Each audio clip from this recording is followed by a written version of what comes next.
সলিলদা, মানে এত সেন্ট্রাল বাহিনী, মানে এত কেন্দ্রীয় বাহিনী, এত পুলিশ ফোর্স, এত পুলিশ পর্যবেক্ষক, সেই জায়গায় তৃণমূল সাংসদ মিতালি বাগের গাড়িতে এভাবে হামলা হচ্ছে।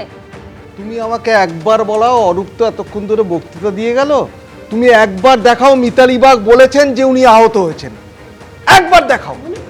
উনি বক্তব্য রেখেছেন, গাড়ি ভেঙেছে, গাড়ি কাজ ভেঙেছে, সবকিছু বলেছেন। আপনি পুলিশ কর্তা না বিজেপি কর্তা? আমি দাঁড়াও, আপনি পুলিশ কর্তা না বিজেপি কর্তা? ঠিক করে বলুন। না না, উনি একবার বলুক তুমি মিথ্যাচার করেছো, উনি একবার বলুক যে আমি আহত হয়েছি। আপনি সত্যবাদী। এইবার বলছে এই যে না না, এইবার বলছে যে উনি আহত হয়েছে, অরূপ বলছে, কোথাও নেই, ওটা অরূপের ম্যানুফ্যাকচার।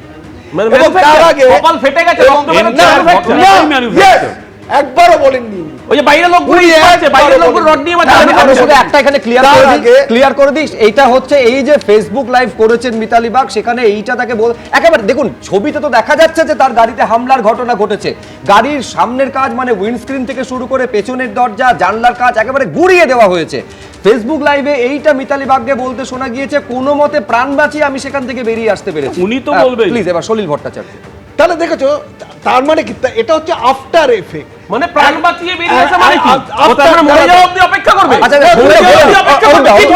তুমি তো বলেছো আহত হয়েছে, প্রাণ বাঁচিয়ে বেরিয়ে আসা মানে কি? ওই গলা লেগেছে। তো এবার দেখো, তার আগে এটা আগের বছর 5 বছর আগে নন্দীগ্রামের আহত হওয়ার মতো ঘটনা, এফেক্ট অফ র‍্যাথ। তার আগে ওখানে নির্বাচন, দেখুন আমি শুধু একটা বিষয় স্পষ্ট করে দিই, গণতন্ত্রের সবথেকে বড় উৎসবটা উৎসবের মেজাজে হওয়া উচিত, হই হই করে মানুষ ভোট দেবেন, এইটা হচ্ছে আদর্শ পরিস্থিতি হওয়া উচিত।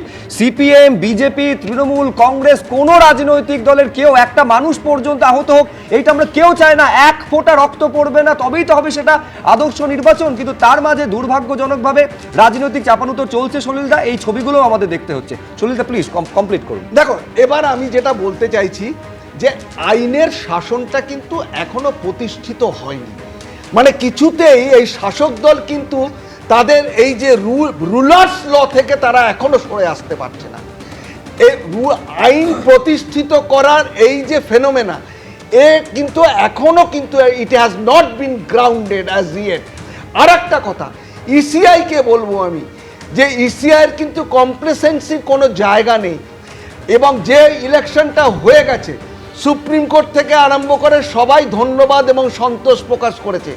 কিন্তু আমার মনে হয় P-2 ডে থেকে P-2 ডে, P-1 ডে এবং P ডেতে কিন্তু আমি বলছি there is apprehension of serious violence.